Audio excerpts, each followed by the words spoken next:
Good morning, Magic. I'm Gavin Verhey from Wizards of the Coast, and in a previous video, I covered how to draft Commander Legends, as in how the draft actually works. Today, what I want to cover, though, is how to draft Commander Legends strategically. What are the 10 two-color pairs, and what can you expect while drafting them? Plus, at the end, I've got a sweet preview card. Let's do it. Now, of course, there are many ways you can mix and match and draft each color pair, but here are the 10 built-in color pairs you can do for each color combination. Green-white is all about +1/+1 counters. Maybe you have Kelith as half of your partner pair, or Lathiel as your main commander. You'll want to get a bunch of counters on your creatures, and then there are some cards, like Patron of the Valiant, that reward you for doing so. Blue-white is all about flying, and legendary characters like Siani and Kangi make for really fantastic commanders in this archetype. Now, of course, flying is naturally really good in Commander anyway, so you don't need a ton of incentive, but there are definitely a few cards that will really help your flyers pack a punch. Blue-black is all about the graveyard and general graveyard shenanigans. Cards like Arumi of the Dreadtide and Tormod the Desecrator are fantastic fits here.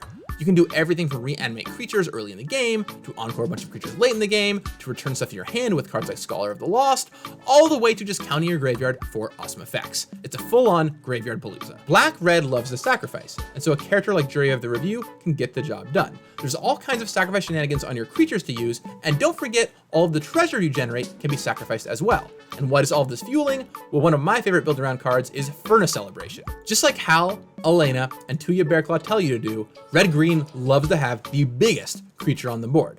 It's got plenty of ramp to cast them, of course, but you can also use +1/+1 counters and auras to make your creatures even better. Red-white is all about suiting your creatures up with awesome auras and equipment, and a commander like Rayav or Arden will be fantastic for this strategy. If you like Voltron-style decks in normal Commander, well, this is a great deck to draft for you. As I talked about yesterday, blue-red is all about pirates, and who better to helm your pirate deck than Malcolm, Breaches, or perhaps even both?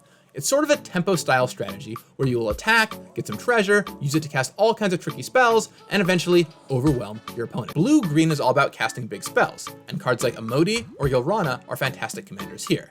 It's a great deck to lap up all of those huge Cascade cards with to know you can cast them and then get tons of value out of them. Black-green is our second tribal deck, Elves, and with commanders like Llanowar Abomination or Numa, which I'll note by the way is also good in the +1/+1 counter deck, it's a great start to your Elf strategy. Get a bunch of elves on the table, pump them up, and make your opponent pay. And finally, white-black, the token strategy.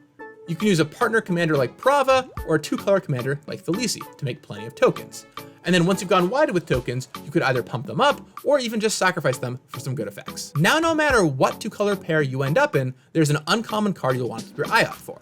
And that card is Guildless Commons. Guildless Commons is essentially a bounce land, like from the original Ravnica sets, except it taps for 2 colorless mana rather than 2 colored mana. All the way back, when we were working on Oath of the Gatewatch, which had colorless mana, I pitched this card, and it didn't quite make it through. And I was trying to figure out, when would you ever want to have colorless mana instead of colored mana? Well, it turns out that with the Commander Color Identity rule, this is often better than one of the ones that produces 2 different colors of mana, because any deck can play this. Whether you're monocolor, blue-black, blue-green, blue-black-red, it doesn't matter, this card can go into your deck. The original Ravnica bounce lands are powerful and have become Commander staples, and I look forward to seeing this in monocolored decks, as well as in even colorless decks in the future. Phew!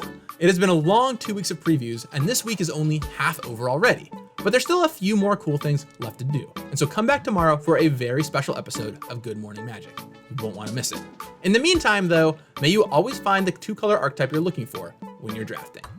You got this. The tribe that we decided to go with was zombies, all kinds of cool graveyardy stuff. But when I handed the set off to Jules, he decided that blue-black would be great for graveyard, but zombies not so much. However, he didn't drop the tribal mantle, and in fact, he upped the ante. Jules and his team decided they would do 2 different creature types that you could draft.